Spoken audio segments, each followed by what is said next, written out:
Ya, baik teman-teman, kita lanjut lagi ke sesi ketiga karena pemateri ketiga sudah hadir, yaitu Ketua IBI Jabar, Ibu Eva. Selamat datang Ibu Eva. Ya, ya. Assalamualaikum warahmatullahi wabarakatuh. Waalaikumsalam warahmatullahi wabarakatuh. Ibu, saya izin dulu menyampaikan CV Ibu ya? Iya, mangga. Iya, sebentar Bu. Untuk di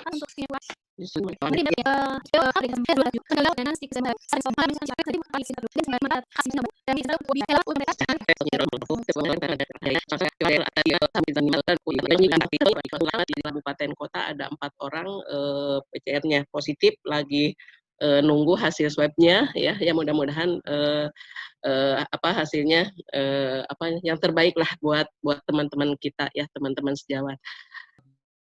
Kami ini yang sekarang bahkan tempat praktek mandiri pun ada beberapa tempat praktek mandiri kita yang oleh pemerintah daerah tidak boleh dulu memberikan pelayanan karena memang ada salah satu kecamatan yang dianggap bahwa kecamatan itu zona merah ya, sehingga teman-teman kami tidak bisa membuka untuk memberikan pelayanan. Gimana Mbak Anggi? Untuk pandemi COVID ini, tadi saya dengar dari Pak Nurdiansyah ya, Kang Nurdiansyah dari mana? Cibabat ya? Bukan Bu, dari Rumah Sakit Sulianti Saroso. Oh, dari Sulianti Saroso ya, iya.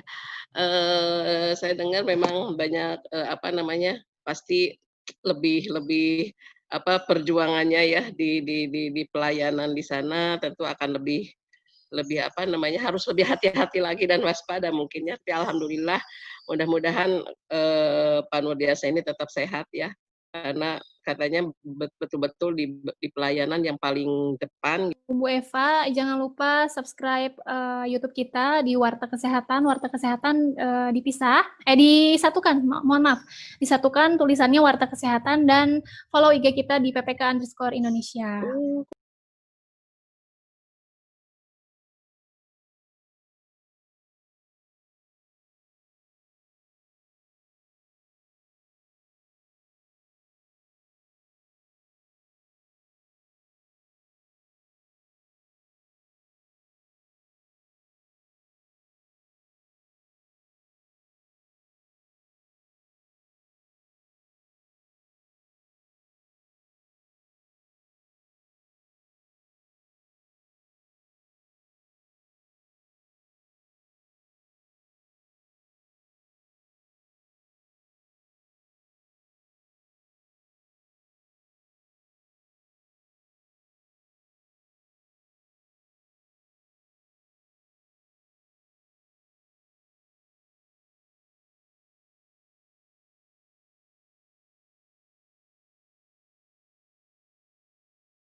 Anggota IBI di Jawa Barat ini, mohon maaf ini salah ketik ya, bukan 1.920, bukan 19.000, tapi 29.000. Jadi bidan di Jawa Barat itu ada 29.250 ya, jumlahnya yang memang tersebar di 27 kabupaten kota, kota, dan dari 29.000 itu ada praktek mandiri 12.000 ya. Kebayangkan ada 12.552 bidan praktek mandiri yang tersebar di 27 kabupaten kota. Kemudian ada bidan yang di desa, ada yang di rumah sakit, di puskesmas, serta ada bidan di pendidikan. Nah, untuk IBI sendiri, untuk Jawa Barat itu ada pengurus daerah, ya. Kemudian yang kebetulan sekretariatnya ada di Kota Bandung. Kemudian ada 27 cabang. Ini ada di 27 kabupaten kota, ya. Jadi ada kemudian dari 27 kabupaten kota ini masing-masing mempunyai ranting, ya. Jadi ada 257 ranting. Ini tersebar di 27 kabupaten kota dan ranting ini ada di kecamatan, Jadi memang kalau ini sampai ke ranting itu ada. Ya, slide. Next.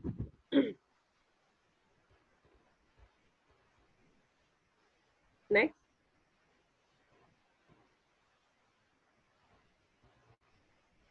Nah, ibu-ibu, teman-teman sekalian, teteh-teteh, bahwa pelayanan kebidanan suatu bentuk pelayanan profesional yang merupakan bagian integral dari sistem pelayanan kesehatan yang diberikan oleh bidan secara mandiri. Jadi bidan itu pelayanan kebidanan itu bisa diberikan secara mandiri, kolaborasi, dan atau juga rujukan. Kemudian di sini ada peran pemerintah. Pemerintah itu wajib memberikan pembinaan dan pengawasan kepada bidan yang menjalankan prakteknya. Kenapa? Karena kan izin praktek bidan itu memang dikeluarkan oleh pemerintah daerah kabupaten kota. Nah, kita bidan sebagai mitra pemerintah itu wajib mendukung program-program pemerintah. Salah satunya di dalam masa pandemi ini tentu saja kita juga tidak tinggal diam bahwa kita itu juga sama-sama memberikan pelayanan. Tapi kita tadi saya katakan bahwa kita itu fokus di asuhan kebidanan, ya, di asuhan kebidanan. Mungkin awal-awal begitu timbulnya pandemi COVID ini seolah-olah bidan juga tidak dilirik gitu ya, seolah-olah seperti itu. Tapi kesini mereka justru bingung loh, bagaimana ini dengan ibu hamil, bagaimana ini apakah KB-nya dan lain sebagainya. Karena kan kalau KB-nya sampai KB-nya tidak banyak yang putus, yang banyak yang DO kan kita khawatir juga ya. Sempat memang ada beberapa webinar itu bicara tentang baby boom dan lain sebagainya itu ya. Itu yang yang melatar belakangi kita di dalam memberikan pelayanan. Ya, lanjut. Next, Mbak. Nah, ya lanjut. Ya, peran saya sedikit sebelum ke bagaimana penanganan di masa COVID ini, saya harus sampaikan dulu peran daripada kita, ya, peran daripada bidan, bahwa kita tahu bahwa pelayanan kebidanan adalah suatu bentuk pelayanan profesional yang merupakan bagian integral dari sistem pelayanan kesehatan yang diberikan oleh bidan secara mandiri, kolaborasi, dan atau rujukan. Dan ibu-ibu dan teman-teman sejawat teteh-teteh semuanya, bahwa tempat praktek mandiri bidan adalah Faskes. Ya, tempat praktek mandiri bidan adalah Faskes, fasilitas pelayanan kesehatan. Itu ada di Undang-Undang Kebidanan Nomor 4 Tahun 2019. Jadi tempat praktek mandiri bidan fasilitas pelayanan kesehatan yang diselenggarakan oleh bidan lulusan pendidikan profesi untuk memberikan pelayanan langsung kepada klien. Dan itu dasarnya adalah Undang-Undang Kebidanan Nomor 4 Tahun 2019. Kalau teman-teman baca tentang itu semuanya. Baik, next.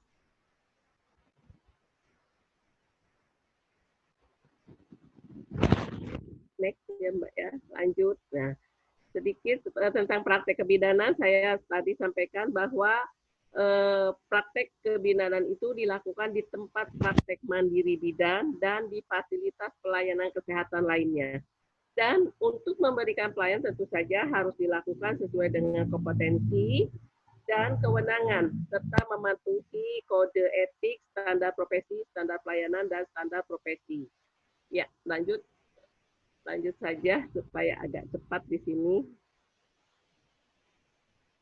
Nah, apa sih tugas dan wewenang bidan? Tugas dan wewenang bidan, nah ibu-ibu, teman-teman ketahui bahwa sejak lahirnya Undang-Undang Kebidanan tahun 2019 ya, di situ jelas tugas kewenangan kita itu yaitu memberikan pelayanan kesehatan ibu, kesehatan anak, pelayanan kesehatan reproduksi, perempuan dan keluarga berencana, pelaksanaan tugas berdasarkan wewenang, dan pelaksanaan tugas dalam keadaan tertentu. Nah, teman-teman sekalian, ini sengaja saya sampaikan bahwa ini memang sudah tugas kita, sudah kewenangan kita di dalam memberikan pelayanan. Apakah dalam kondisi ini tugas dan wewenang ini kita harus abaikan? Tidak, tentu saja tidak mungkin. Jadi dalam kondisi seperti ini juga tentu saja kita sesuai dengan tugas dan kewenangan kita, kita tetap harus memberikan pelayanan. Bagaimana dengan ibu hamil, bagaimana dengan ibu bersalin, ibu nifas, kemudian untuk bayinya, apalagi untuk bayi-bayi yang baru lahir, ini mungkin nanti akan banyak sekali dampaknya. Kemudian ini tadi KB ya, kesehatan reproduksi. Ya, lanjut.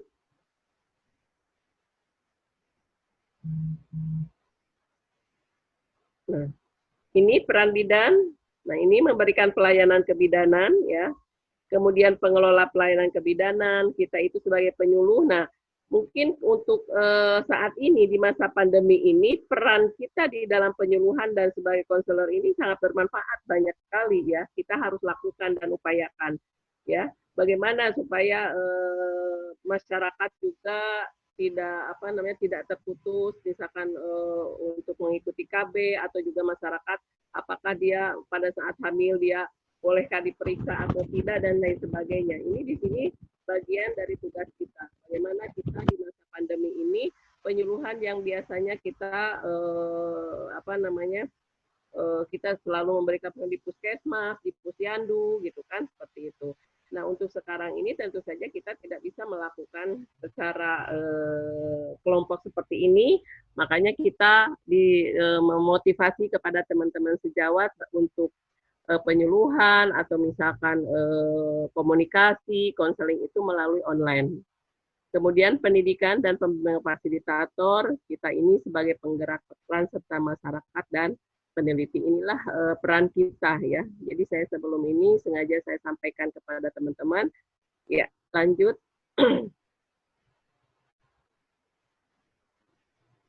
Nah, next.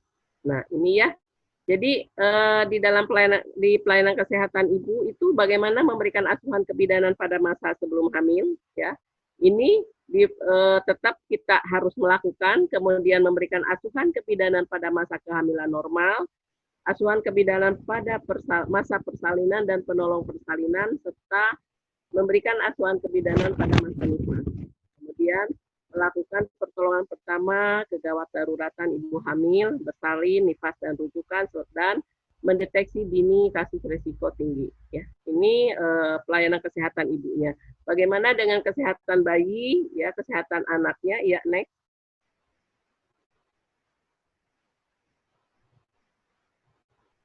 Lanjut, Mbak.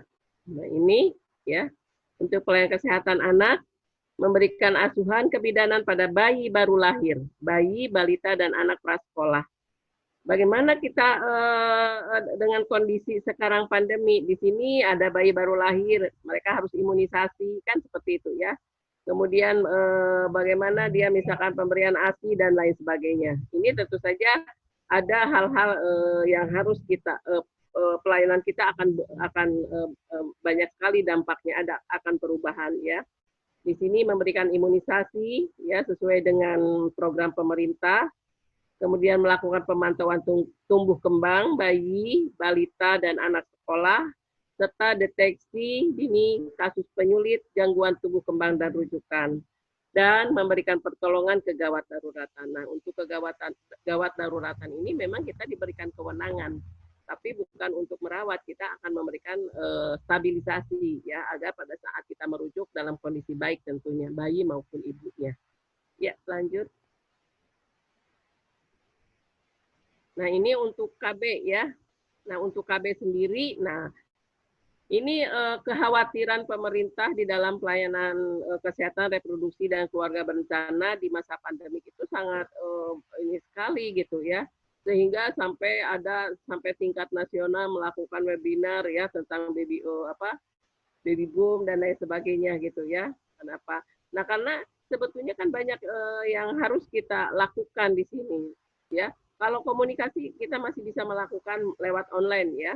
Kemudian informasi juga, edukasi dan konseling. Nah, pada saat pelayanan ini bagaimana gitu ya? Pada saat pelayanan apakah kita boleh memberikan pelayanan KB? Ya, sebetulnya kalau kita lihat sebetulnya di masa pandemi ini juga kita boleh sih memberikan pelayanan KB, tapi tentu saja ada syarat-syaratnya. Syarat-syarat ini tentu saja satu, kami dari organisasi profesi berupaya bagaimana melindungi anggotanya ya supaya tidak kena dampak COVID ini gitu ya. Sehingga ada langkah-langkah memang yang harus dilakukan. Itu kami selanjutnya. Ya, lanjut saya. Ini ya pendekatan continuum of care. Saya sampaikan bahwa memang bidan itu memang dari sini. Jadi semua di pada saat pus, kemudian ibu hamil, ibu melahirkan, ibu menyusui, bayi balita, anak sekolah, remaja, dewasa sampai lansia ini kita ini bidan itu sepanjang siklus hidup manusia itu memang kita sangat berperan gitu ya. Peran kita sangat banyak gitu ya. Jadi banyak sekali yang harus kita lakukan ya. Diawali dengan pendekatan keluarga, bagaimana dengan pusdanusnya, mulai dari status gizinya, diet seimbang, PTM dan lain sebagainya. Ini adalah bagian dari tugas bidan. Bidan yang di mana? Ini bidan semuanya ya. Semuanya, misalkan mau praktek mandiri, mau yang di desa, mau yang di puskesmas, di rumah sakit ya, atau mungkin pokoknya yang di rumah sakit semuanya. Jadi kita ini sepanjang siklus manusia hidup, kita itu sangat berperan. Teman-teman bisa lihat ini untuk untuk ibu hamilnya, bagaimana status gizinya ya. Jadi bukan hanya dari ANC-nya dan lain sebagainya, tapi maksudnya bukan hanya bagaimana ibunya, tapi juga bagaimana kita harus tetap memantau kondisi ibu. Dan ini kita harus memang tugas kita itu dari mulai pus, wanita usia subur, pus sampai dengan lansia. Ini yang memang harus kita lakukan ya di dalam pendekatan keluarga. Oke, lanjut next.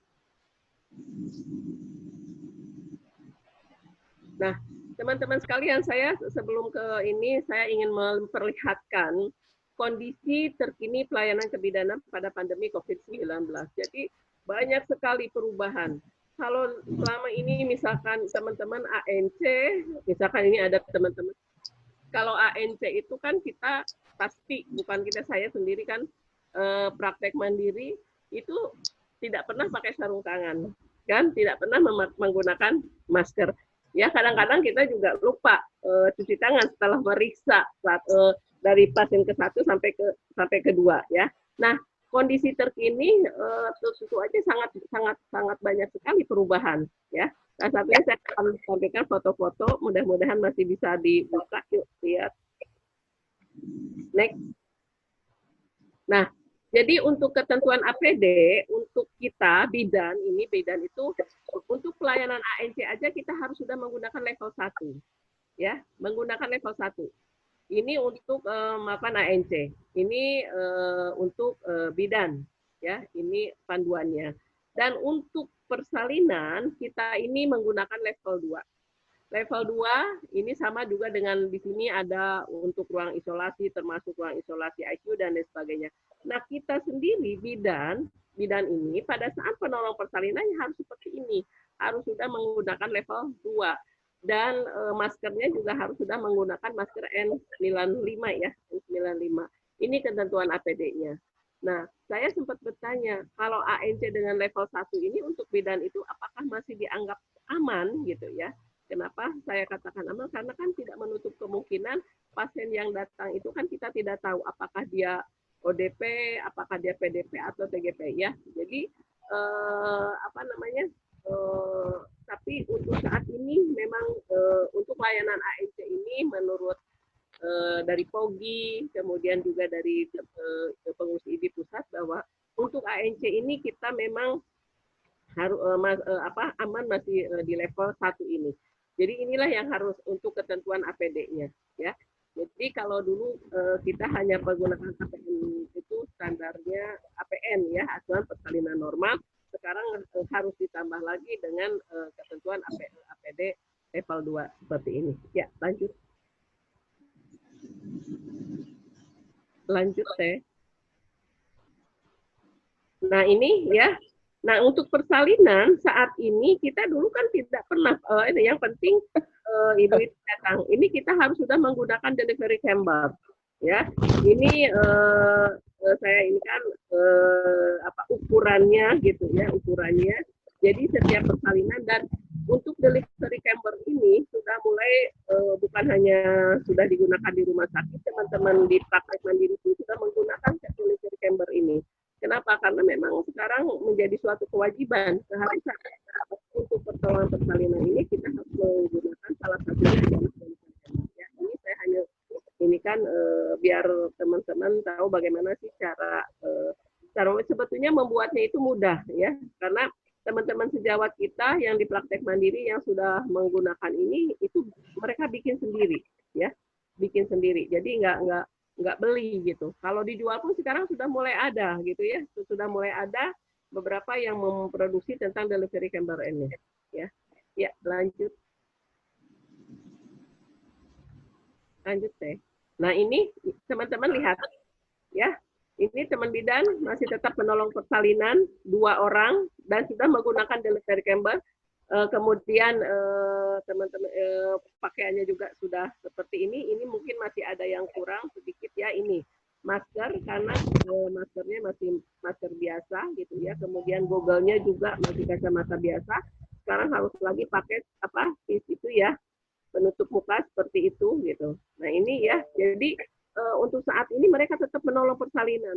Awal-awal memang mereka banyak yang ketakutan apakah kita menolong atau enggak, sehingga mereka menutup tempat prakteknya. Tapi untuk kondisi saat ini enggak. Sekarang hanya beberapa yang tutup karena memang mereka yang kena dampak COVID ini. Dan mereka yang lagi isolasi mandiri, ya, dan juga ada yang diisolasi oleh pemerintah daerahnya untuk tidak boleh praktek dulu. Karena di situ termasuk zona merah ya kecamatannya, sehingga bidan tidak bisa praktek mandiri karena memang itu ini dari pemerintah. Ya, lanjut. Nah, ini ya, jadi inilah pelayanan untuk pelayanan ini kan sangat berubah seperti ini. Ini pelayanan KB, yang sebelah kiri ini untuk memberikan pelayanan KB. Ini untuk menolong persalinan. Jadi memang kondisinya udah seperti ini, teman-teman sejawat, ya, sehingga kami dari organisasi menyampaikan kepada teman-teman, tolong kalau memang kita tidak siap APD, lebih baik kita tidak memberikan pelayanan. Ya, kenapa? Karena ibu-ibu itu kan teman-teman harus memproteksi diri, harus menjaga jangan sampai kita kena itu. Karena kita juga kan tidak tahu pasien datang itu apakah dia positif atau enggak gitu ya.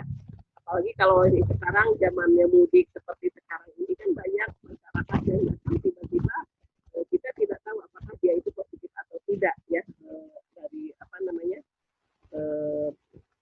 COVID-nya ini. Ya, lanjut Teh. Nah, ini ya Ibu Bidan habis menolong persalinan, persalinan. Jadi kondisinya sudah seperti ini ya. Ya, lanjut.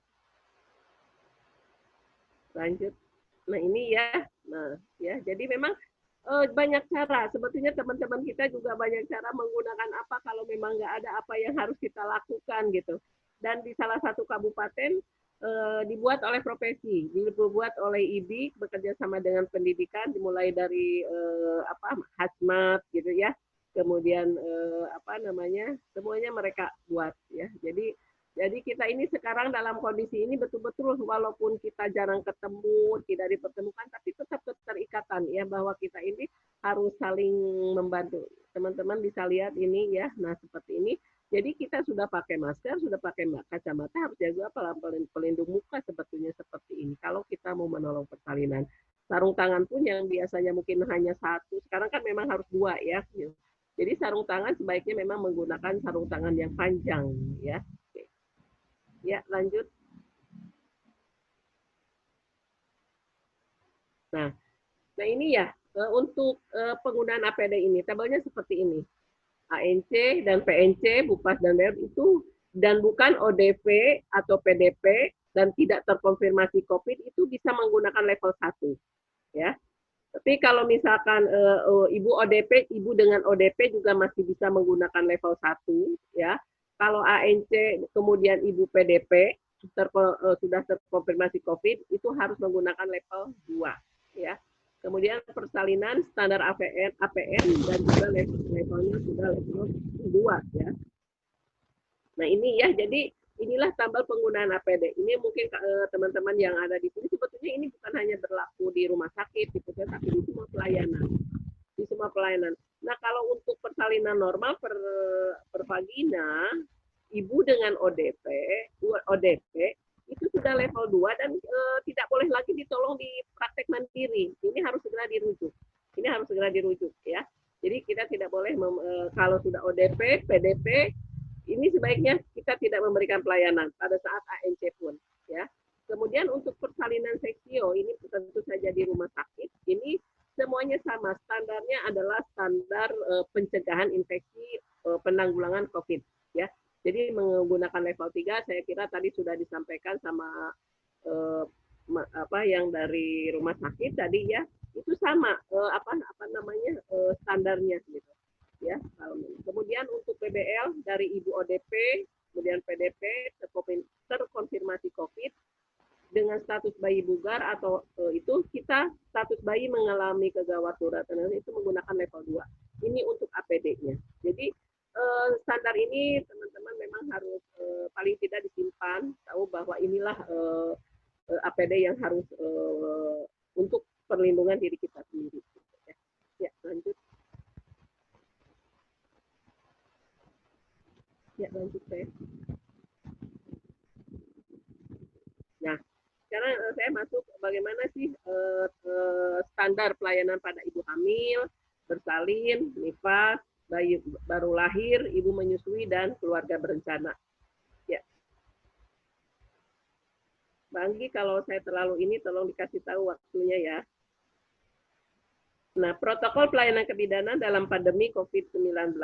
Ya, lanjut saya. Ya Bu, untuk waktunya 30 menit lagi. Oke. Ya, lanjut.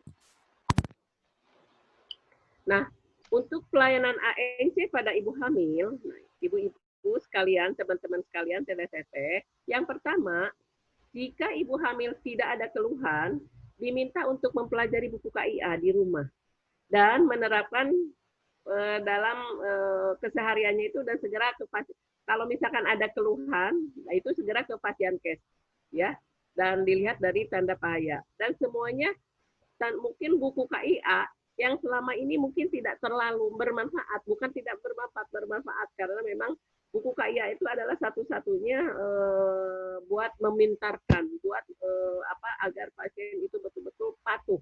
Bagaimana dia tahu, kemudian dia tahu tentang bahaya-bahaya dan lain sebagainya. Nah untuk saat ini saya kira buku KIA ini pemanfaatannya meningkat. Kenapa? Karena ibu hamil itu yang tadinya mungkin agak balas baca atau juga ibu bidan juga balas baca, bisa aja jadi pemanfaat buku KIA ini menjadi lebih tinggi, lebih bermanfaat. Ya, jadi kalau memang tidak ada keluhan, sebaiknya ibu tidak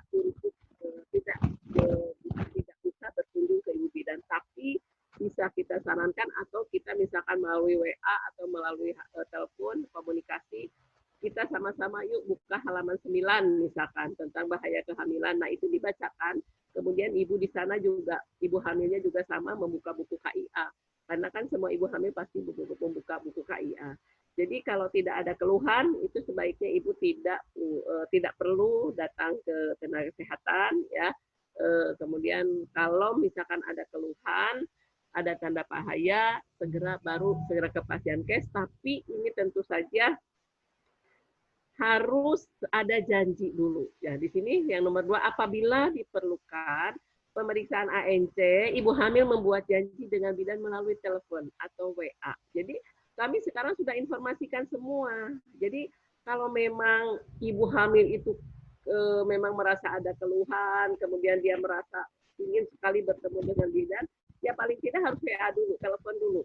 Nanti ibu bidannya akan menjadwalkan. Jadi jangan ada penumpukan pasien di tempat praktek mandiri.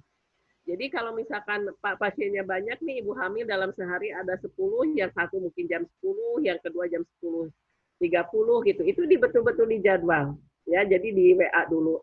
Nah, pada saat kontak janji itu akan kita harus sampaikan, ibu harus menggunakan masker.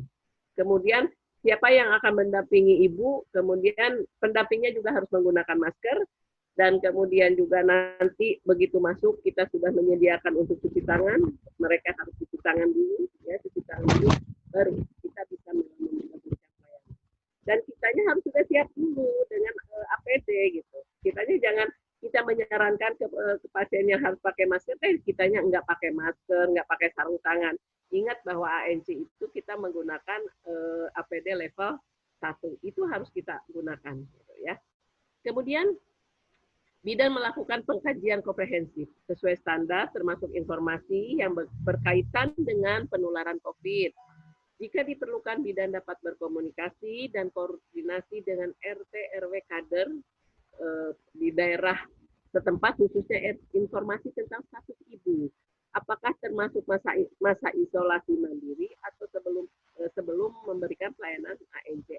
Jadi begini teman-teman, kita memang RT, RW, kader itu biasanya lebih dekat kepada masyarakat, sehingga kita kalau saya katakan berulang-ulang, sekarang lagi masanya mudik, kita kan nggak tahu apakah ibu hamil itu habis mudik dari mana, pulang dari mana, kan kita nggak tahu. Tapi kalau kita koordinasi dengan RT, dengan RW atau kader di wilayah setempat, paling tidak kita sudah tahu bahwa oh ibu A ini memang baru pulang dari zona merah, misalkan kan seperti itu. Berarti kita harus waspada, kita harus hati-hati gitu ya. Berarti mungkin dia ODP, berarti kan dia ODP. Tadi saya katakan kalau ODP, PDP itu memang kita harus sudah mulai waspada. Kalau memang memungkinkan karena kita tidak siap dengan APD dan lain sebagainya, kita akan melakukan rujukan dan lain sebagainya. Ya. Kemudian, jika bidan siap dengan APD sesuai kebutuhan ANC, dapat memberikan pelayanan sesuai standar. Ya, untuk ini nggak tertutup ini jadi nggak kelihatan. Menggunakan masker, ibu hamil menggunakan masker, dan jika tidak siap, maka bidan dapat berkolaborasi dengan puskesmas. Nah ini ya, jadi saya tadi katakan bahwa kalau bidan itu memang harus siap dengan APD sesuai kebutuhan ANC tadi level 1 ya, teman-teman bisa lihat. Kalau memang kita tidak siap, sebaiknya bidan itu dapat berkolaborasi dengan puskesmas atau rumah sakit ya, jadi kita tidak boleh memberikan pelayanan. Kemudian keluarga atau pendamping bersama semua tim kesehatan yang bertugas menggunakan masker juga ya.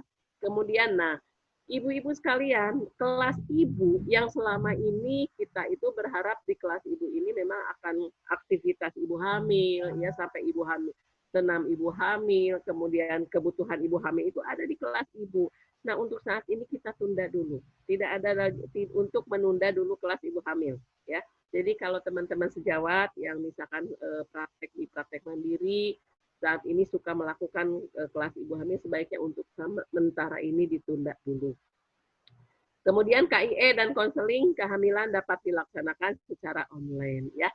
Tadi kan peran kita, tugas kita ada KIE, ada konseling. Nah ini dapat dilaksanakan secara online. Jadi sebetulnya peran kita, tugas kita tetap bisa berjalan gitu. Cuman memang tidak seperti biasanya kita bertemu langsung dengan klien kita. Ya. Lanjut deh.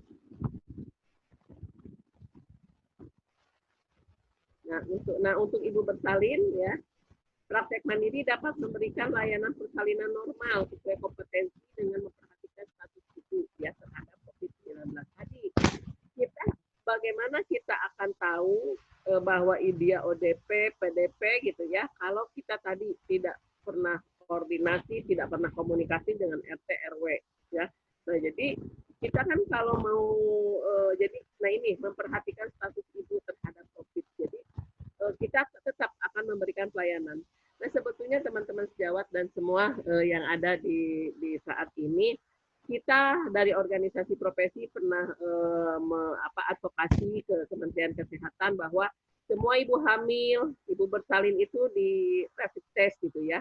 Tapi ternyata untuk sampai saat ini memang belum ada jawaban apakah ada atau tidak. Tentu saja mungkin terkendala dengan anggaran ya. Seperti kita harus mengerti hal itu gitu ya. Tapi kita memang advokasinya seperti itu. Jadi semua ibu hamil itu di rapid test gitu, supaya ya kita juga aman gitu di dalam memberikan pelayanan. Ibu yang sehat tidak terpapar dapat lahir di PMB dengan menggunakan APD level 2, menggunakan masker N95 dan wajib menggunakan diliseri tambah. Ya. Kemudian ibu dengan status ODP dan PDP lahir di rumah sakit ya, karena memang tadi kalau sudah di rumah sakit ya mereka harus menggunakan APD level 3 ya. Kemudian lakukan rujukan terencana untuk ibu hamil yang berisiko. Ini pasti nah inilah kalau sekarang pemeriksaan online gitu ya dan lain sebagainya hanya komunikasi, kita juga bagaimana ini dengan resiko gitu ya. Jadi kita juga kekhawatiran itu di sana apakah deteksinya akan lebih bagus atau tidak gitu ya. Nah, ibu dengan kasus COVID-19 akan ditata laksana sesuai tata laksana persalinan yang dikeluarkan oleh PPPOGI. Jadi ada ya, ada tata laksananya. Intinya tata laksananya itu pencegahannya sama dengan pencegahan infeksi COVID ya. Karena kalau sudah di rumah sakit itu apakah dia harus dioperasi atau misalkan dia lahir spontan ya. Kemudian pelayanan KB pasca persalinan tetap berjalan sesuai prosedur yang telah ditetapkan. Jadi KB-nya tetap harus berjalan dan diharapkan memang pada saat ibu itu bersalin kemudian dia tidak pulang setelah dia langsung diberikan KB-nya gitu. Jadi langsung KB-nya dilayani gitu. Kemudian keluarga atau pendamping ibu bersalin dan semua tim kesehatan yang bertugas menggunakan masker dan menerapkan sistem pencegahan penularan COVID-19. Ya, lanjut Teh.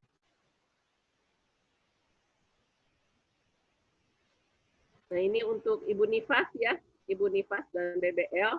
Jadi jika Ibu Nifas tidak ada keluhan, sama diminta mempelajari buku KIA di rumah dan menerapkan kegiatan sehari-hari, melakukan pemantauan mandiri dan segera ke Pasienkes jika ada keluhan atau ada tanda bahaya nifas atau bayi baru lahir. Ini dianjurkan untuk membaca buku KIA karena di buku KIA memang semuanya ada ya. Kemudian untuk pelayanan nifas dan bayi baru lahir, ibu harus buat janji dengan bidan melalui telepon dahulu ya. Karena di sini kan ada kunjungan nifas dan lain sebagainya. Kemudian sama ya untuk melakukan pengkajian komprehensif, ini kita selalu koordinasi dengan RT, RW dan Kades ya atau pimpinan daerah setempat. Kemudian jika bidan siap dengan APD sesuai standar yang diperlukan, bidan dapat memberikan pelayanan di nifas menggunakan masker dan jika tidak siap lebih baik berkolaborasi dengan puskesmas. Kemudian bidan memberikan pelayanan nifas dan asuhan bayi baru lahir sesuai standar ya. Perawatan bayi baru lahir termasuk imunisasi tetap diberikan sesuai rekomendasi PPIDAI ya. Pemerintah dengan imunisasi lengkap bisa. Nah, untuk imunisasi lengkap ditunda sampai 2 minggu dari jadwal biasanya. Nah, ibu-ibu sekalian, untuk imunisasi ini memang Kemkes, PPIDAI juga sudah mengeluarkan rekomendasi. Tapi ternyata untuk di Jawa Barat sendiri banyak kabupaten kota yang membuat kebijakan, mengeluarkan kebijakan-kebijakan. Contoh misalkan salah satu kabupaten hanya boleh memberikan imunisasi hepatitis dan BCG. Yang satunya tidak bisa BCG, hanya hepatitis aja. Nah, ini banyak pertanyaan dari teman-teman, itu bagaimana dengan kondisi seperti itu? Makanya saya sudah sampaikan kepada teman-teman, rekomendasi PP dipakai, Kemkes dipakai, tapi juga kita harus mengacu juga untuk daerah di daerahnya masing-masing. Ya, ada kebijakan di daerah masing-masing, ya kita itu juga pakai, karena kalau tidak nanti kita malah jadi salah juga gitu. Nah, ini juga sama, menunda kelas ibu balita dan kunjungan rumah. KIE, konseling, nifas, dan laktasi dapat dilaksanakan secara online. Ibu nifas pendamping dan semua tim kesehatan bertugas menggunakan masker untuk pencegahan penularan COVID-19. Ya, lanjut saya. Ya, lanjut. Nah, ini tindakan pencegahan tambahan bila ibu memutuskan untuk merawat bayi sendiri, baik ibu dan bayi harus diisolasi dalam satu kamar dengan fasilitas inside ya, inside selama dirawat di rumah sakit. Ini maksudnya untuk tentu saja untuk yang sudah kena dampak ini yang di rumah sakit ya, yang di rumah sakit.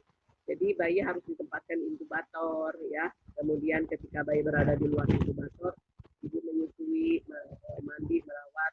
Ini harus memang harus ada jarak ya. Kemudian bayi harus dikeluarkan sementara ruangan jika ada prosedur yang menunjukkan aerosol ya yang ada di dalam ruangan. Ya, jadi memang sebaiknya memang kalau ibu dengan sudah ODP, PDP, bayi itu memang akan tidak harus dipisahkan dan bayi itu harus ada di dalam inkubator di dalam ruangan. Ya, lanjut.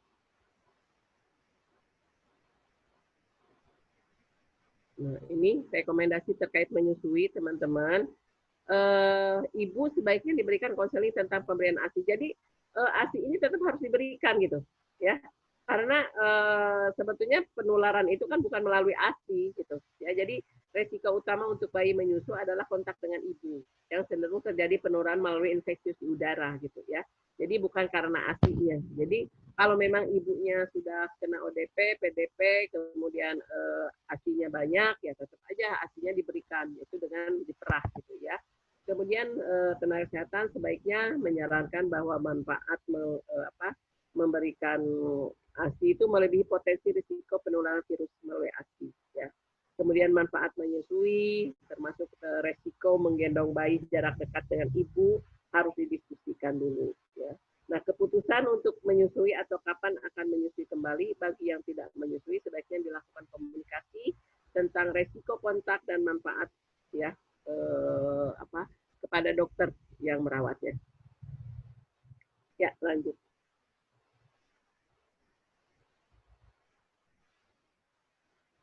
Nah, ini ya, jadi tindakan pencegahan untuk wanita yang memang berusaha ingin menyusui supaya membatasi penyebaran virus ke bayi, ya biasakan memang ya mencuci tangan sebelum menyusu bayi dan pompa payudara. Karena ini kan maksudnya pompa payudara ini kalau memang kita akan memerah ASI-nya ya. Kemudian selalu menggunakan masker, lakukan pembersihan pompa ASI segera setelah penggunaan. Jadi walaupun misalkan diperah, ibunya tetap menggunakan masker ya. Kemudian pertimbangkan untuk meminta bantuan seseorang dengan kondisi yang sehat untuk memberikan ASI.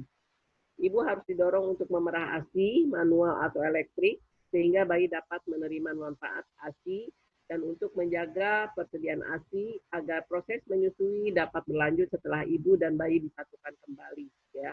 Dan pada saat transportasi kantong ASI dari kamar ibu ke lokasi harus menggunakan kantong spesimen. Saya kira ini teman-teman bidan semua tenaga kesehatan sudah tahu ya bagaimana ya cara memerah ASI dan lain sebagainya. Nah, bagaimana dengan di masa pandemi ini ya tetap ASI bisa diberikan. Gitu. ASI itu masih boleh diberikan karena itu tadi ternyata penularan itu bukan melalui ASI tapi aerosol udara gitu ya dari. Oke, lanjut.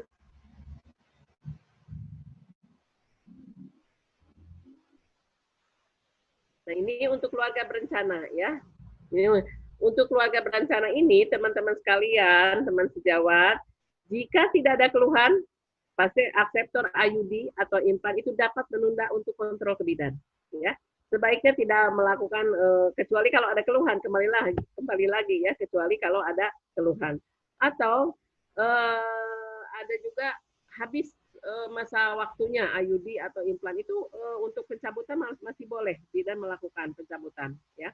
Kemudian untuk kunjungan ulang aseptor suntik, pil harus membuat perjanjian dengan bidan melalui telepon atau WA. Kalau misalkan tidak memungkinkan mendapat pelayanan, untuk sementara itu ibu dapat menggunakan pandang berkala atau senggama terputus. Kebayangkan bagaimana peran kita harus memotivasi masyarakat, ibu-ibu yang aseptor KB ini dia takut karena pelayanan menjadi terhambat itu kadang-kadang bukan yang khawatir, bukan hanya kita sebagai bidannya. Kadang-kadang pasiennya juga nggak mau datang kepada kita gitu. Mereka ada merasa kekhawatiran juga gitu. Itu deh yang harus, sehingga kemarin saya juga baru selesai webinar dengan KB, BKKBN, kita minta bantuan juga kepada teman-teman pos KB yang ada di daerah masing-masing, bagaimana supaya KB ini tetap berjalan. Pada intinya bidan harus tetap memberikan pelayanan. Dan sampai saat ini kita di drop APD-nya ya, masker sama sarung tangan ya, kemudian alkonnya juga dipenuhi gitu ya, itu supaya tidak terputus pelayanannya. Jadi untuk saat ini memang kita optimalkan untuk suntik dan pil.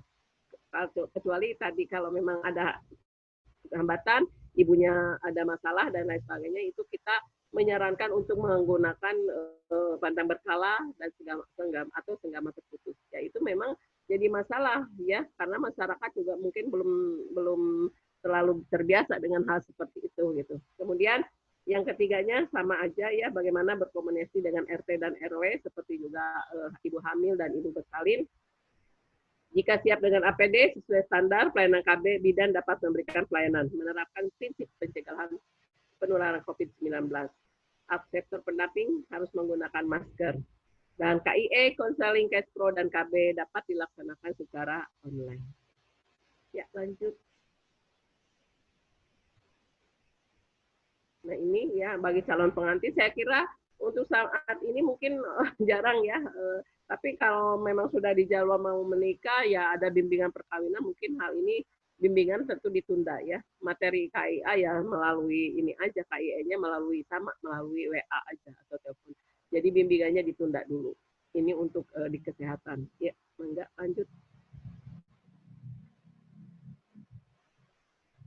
Nah, apa sih organisasi upaya-upaya yang sudah dilakukan oleh organisasi ya? Yang pertama memang kita selalu komunikasi antara pengurus pusat, daerah, kemudian kabupaten dan ranting. Kita selalu berkoordinasi. Bahkan kita ini setiap hari Senin kita harus selalu melaporkan berapa orang yang kena dampak COVID, berapa PMB yang terputus, bagaimana dengan pelayanan KB dan semuanya itu selalu kita pantau dari mulai tingkat pusat sampai ke ranting.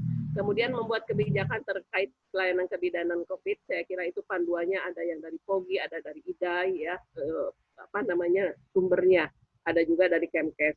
Kemudian regulasi tentang perolehan SKP, jadi untuk teman-teman bidan yang memang berhadapan dengan dilibatkan di dalam penanganan COVID ini, kita akan memberikan sertifikat dengan 5 SKP, yaitu itu kebijakan dari pengurus pusat. Dan kita selalu memantau anggota IBI yang dampak COVID, yang saya katakan awal tadi ada 5, untuk saat ini ada 55, plus 2 kemarin saya tadi malam ada laporan lagi menunggu laporan swab-nya, dan 1 swab-nya udah positif ya. Itu kita pantau, walaupun mungkin saya tidak secara langsung dari memantau mereka, tapi juga kita selalu melalui pengurus PC ya. Kemudian menjadikan donasi berupa APD ya, kita sudah memberikan upaya-upaya memberikan donasi 2 rumah sakit yang sudah kami, walaupun mungkin tidak banyak, kemudian ada 4 puskesmas dan juga kepada bidan swasta, bidan praktek mandiri ya, kalau mungkin belum semua ya tentu saja keterbatasan kita. Kemudian melakukan koordinasi sosialisasi ya terkait kebijakan-kebijakan yang dikeluarkan. Ya, lanjut.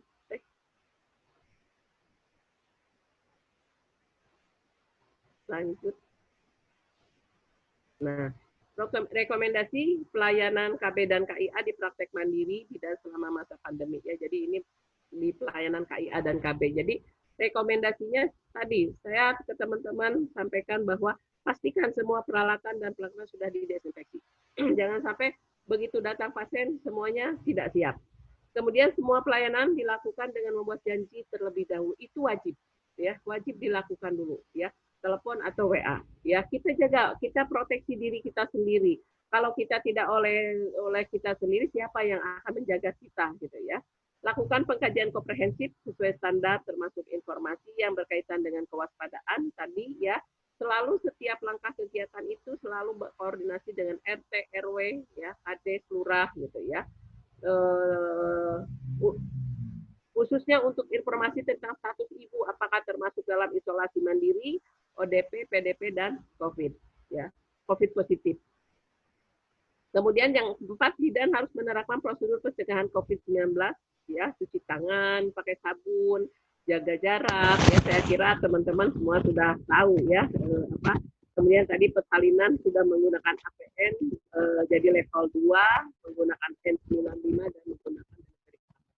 Kemudian yang bertugas pastikan bidan itu selalu sudah siap dengan APD, kemudian jika tidak siap dengan APD lebih baik tidak memberikan pelayanan, kolaborasi dengan puskesmas atau rumah sakit, lakukan screening resiko, kemudian pelayanan kebidanan berkali lipat mengacu kepada panduan dari Kemkes, OGI, IDAI, dan juga dari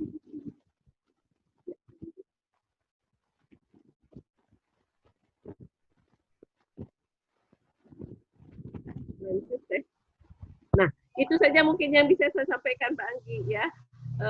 Teman-teman sekalian, itu yang bisa sampaikan bahwa kondisi saat ini kita bidan tetap ya, mau praktek mandiri, mau bidan yang ada di desa, mau bidan yang di puskesmas, di rumah sakit, harus siap tetap memberikan pelayanan khususnya kepada ibu-ibu, ya, ibu-ibu, karena tadi saya katakan bahwa bidan itu memberikan pelayanan dari sepanjang siklus kehidupan wanita, dari sejak wanita usia subur sampai dengan lansia. Nah, dalam masa pandemi ini tidak ada halangan bahwa kita harus tetap memberikan pelayanan, tapi yang terpenting bagaimana kita memproteksi diri kita supaya kita tidak kena dampak, yaitu tadi langkah-langkahnya bagaimana yang harus kita lakukan. Saya kira panduan-panduan juga sudah banyak yang dikeluarkan. Baik, itu saja mungkin yang bisa saya sampaikan. Terima kasih. Assalamualaikum warahmatullahi wabarakatuh. Waalaikumsalam warahmatullahi wabarakatuh. Terima kasih Ibu atas ilmunya yang sangat bermanfaat bagi kita semua. Mungkin saya akan sedikit menyimpulkan tadi dari paparan Ibu Eva bahwa pelayanan kebidanan BPM Mandiri ini tetap dilakukan ya Bu ya, seperti biasa dengan kita sebagai nakes atau bidan harus tetap menggunakan APD dengan benar ya Bu ya. Lalu untuk pelayanan KB sendiri yang dianjurkan oleh IBI hanya KB suntik dan KB saja, KB suntik dan pil aja mungkin Bu ya. Dan untuk IUD mungkin bisa dipending terlebih dahulu, tapi untuk pencabutan IUD sendiri masih bisa dilakukan. Nah ini Bu, untuk yang bertanya sudah banyak sekali yang ingin bertanya sama Ibu karena memang materi Ibu sangat menarik sehingga banyak sekali peserta yang bertanya. Saya akan sebutkan satu-satu ya Bu ya, ini untuk peserta yang akan bertanya. Dari Putri Nurul Alia, profesinya bidan, izin bertanya Bu, katanya imunisasi untuk Kabupaten Bandung masih belum dibolehkan untuk melakukan imunisasi. Jadi yang lebih baik itu ditunda dulu apa dianjurkan ke puskesmas atau RS untuk membolehkan imunisasi. Terima kasih Bu. Seperti itu Bu. Ya, dijawab aja gitu langsung ya. Ya, mangga Ibu dijawab. Siapa namanya tadi? Putri Nurul Alia, Bu. Oh iya. Teh, jadi gini, tadi saya sampaikan bahwa memang kalau dari pusat, ya dari Kemkes maupun dari PPIDAI itu kita itu memberikan imunisasi, boleh diberikan imunisasi, tapi kita untuk imunisasi itu ditunda dulu 2 minggu. Tapi kalau setelah 2 minggu itu kita tetap harus memberikan imunisasi. Nah, kemudian memang ada kebijakan dari pemerintah daerah. Kabupaten Bandung saya dengar memang hanya boleh memberikan HB, ya, gitu. Yang lainnya nggak boleh. Kalau memang sudah jatuh, sudah waktunya harus imunisasi dan kita merasa khawatir sebetulnya dan ada aturan dari pemerintah setempat harus seperti itu, saya kira memang kita harus mengacu kepada aturan pemerintah yang ada gitu. Ya, sebaiknya mangga silakan aja dirujuk ke puskesmas gitu. Tapi ada juga kebetulan ada teman praktek juga, malah dari puskesmas katanya sebaiknya ke bidan praktek mandiri katanya, karena kalau di praktek mandiri itu kan tidak terlalu antriannya tidak terlalu banyak seperti di puskesmas gitu ya. Tapi kan aturan dari pemerintah seperti itu, saya kira kita harus mengacu kepada aturan pemerintah yang ada ya. Karena kalau kita memberikan pelayanan kemudian kita melanggar dari aturan itu, kalau terjadi sesuatu nanti kita yang tidak jadi kita disalahkan juga. Ya begitulah. tadi saya juga katakan memang kalau dari dari PPIDAI, dari Kemkes sebetulnya boleh memberikan imunisasi kalau memang kondisi bayinya dalam keadaan baik. Memang kalau sudah sudah diperpanjang 2 minggu ya, tadi kan boleh ditunda 2 minggu. Nah kalau sudah lebih 2 minggu, ya harusnya udah waktunya disuntik, sebetulnya boleh sih memberikan. Tapi tadi kalau aturan dari kabupaten kota ini seperti itu, ya kita ikuti pemerintah aja yang ada di daerah. Ya, ya Teh ya. Ya, jadi Ya, mungkin Bu. menyesuaikan dengan kebijakan pemerintah setempat gitu Bu ya. Iya. Ya, bagaimana Teh Putri, sudah jelas? Ya udah jelas. Ya. Cuma kalau untuk yang BCG itu kan ditunda untuk sampai 2 minggu, Bu. Kalau misalkan karena dianjurkan untuk ke puskesmas atau ke rumah sakit yang bisa menangani itu, bisa Bu untuk lebih lanjutnya. Ya. Jadi kalau sebetulnya kalau Kota Bandung BCG dan HB itu boleh diberikan gitu. Tapi kalau Kabupaten Bandung memang saya kan memang terus ini juga ya ke teman-teman PETI, katanya Kabupaten Bandung hanya boleh HB aja ya. BCG-nya Iya, kan Bu. boleh kan gitu. Nah itu Teh Fitri kayaknya Putri ya. Iya, Bu. Ya. Coba ini dulu dengan di wilayah mana Teh? Sukamukti. Sukamukti Teh Soreang. Soreang ya, daerah Soreang. Coba dengan Puskesmas Soreang ini dulu apa namanya? Karena kalau misalkan kalau dari Kemkes dari PR itu sebetulnya boleh ya, ininya boleh diberikan ya gitu ya gitu. Tapi kalau memang aturan dari pemerintah tidak boleh, yaitu coba Teh Putri ini dengan Puskesmas Soreang ya, karena saya juga mantan dari Kabupaten Bandung ya, jadi tahu banget gitu ya apa namanya wilayah-wilayah. Jadi kayaknya memang harus ini dulu gitu. Ya BCG itu kan harus segera diberikan kan, setelah ditunda 2 minggu harus segera diberikan gitu, harus diberikan imunisasi gitu. Kalau di Kota Bandung BCG boleh gitu. Nah itu ada perbedaan di beberapa kabupaten kota. Di kabupaten kota lain nggak masalah dengan imunisasi gitu. Jadi saya tentu saja nggak mungkin bisa merubah kebijakan yang ada di pemerintah kabupaten kota. Ya Teh Putri ya, coba dengan Iya, Bu. Soreang ya Teh ya. Ya, terima kasih Bu atas jawabannya. Teh ya. Baik Bu, ini ada lagi yang bertanya dari Teh Ajeng ya. Ya, dari Teh Ajeng. Izin bertanya Bu, saya Ajeng. Apakah ibu hamil atau bersalin atau nifas yang positif COVID-19 dapat memberikan ASI eksklusif untuk bayi baru lahir? Atau lebih baik dengan ASI perah? Terima kasih. Ya. Kalau sudah jelas ODP, PDP ya, COVID positif, memang ASI perah ya, ASI perah. Kalaupun tadi ada yang memaksa mau tetap memberikan, kan berarti bayinya harus pakai apa namanya itu penutup muka gitu ya, bukan. Jadi sebaiknya memang ASI perah, tapi ASInya tetap diberikan. Kalau saya sih daripada kita ibunya juga harus pakai masker, harus pakai goggle, harus apa dan lain sebagainya, kan berarti dia harus ini dan memang anjuran juga kalau sudah ODP PDP itu kan apalagi ibunya dirawat itu kan dipisahkan, bayinya tidak boleh digabung, harus dipisah. Jadi sebaiknya ASI tetap diberikan tapi dengan ASI perah ya.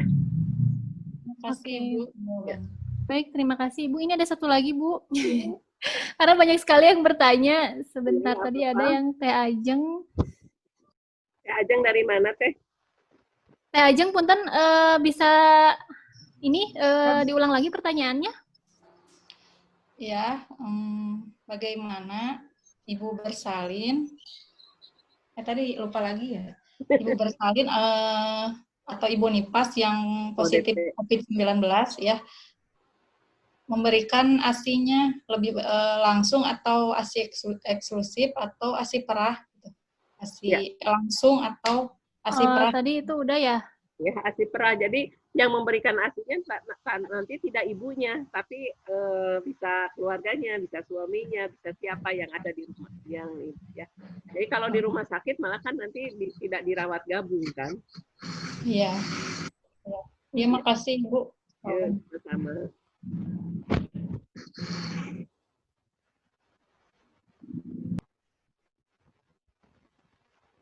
Satu lagi Bu, ini ada yang bertanya.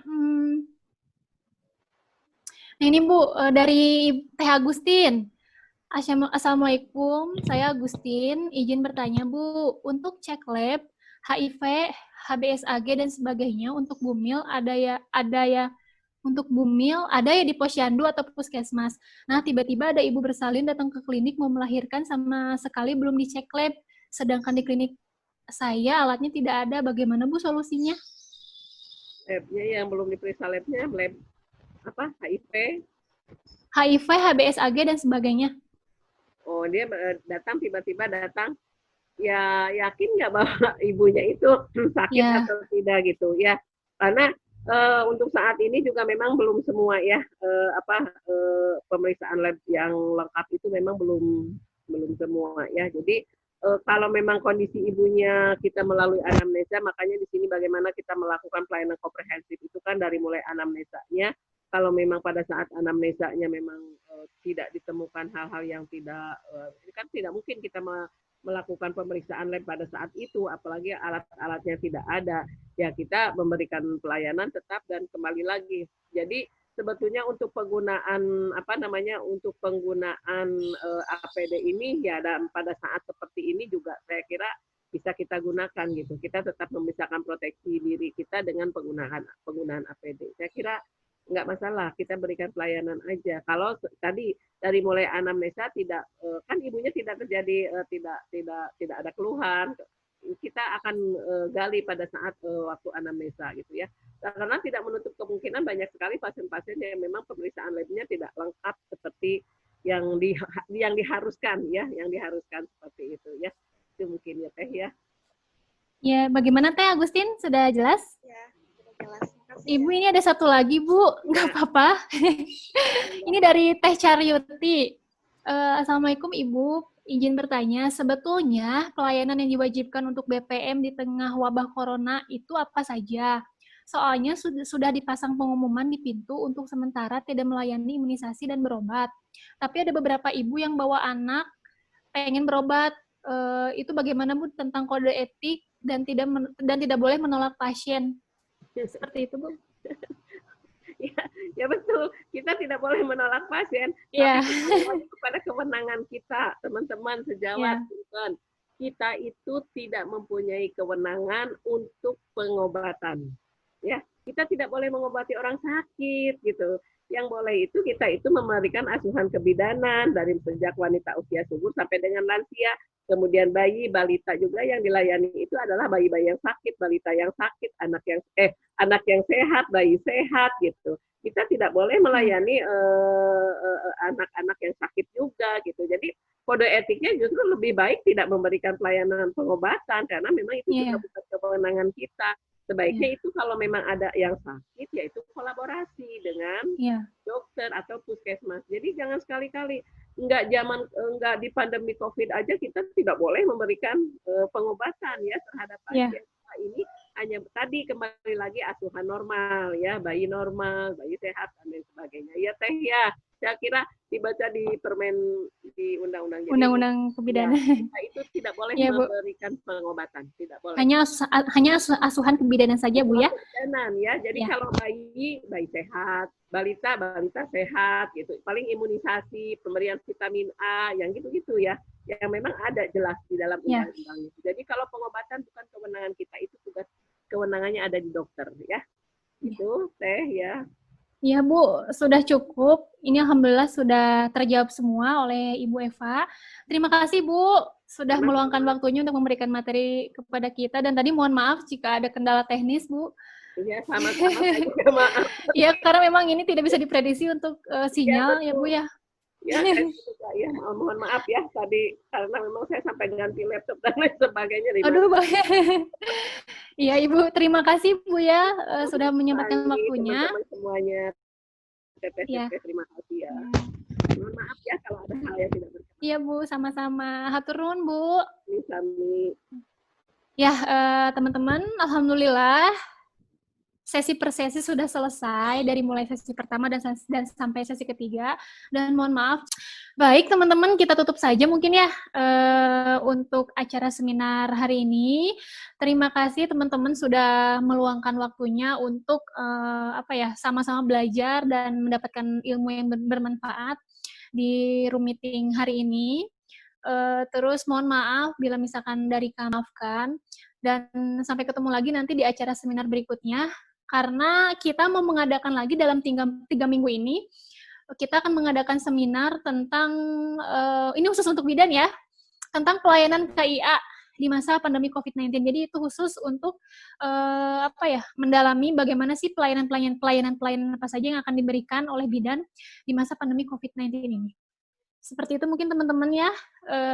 Tidak ada lagi yang bertanya.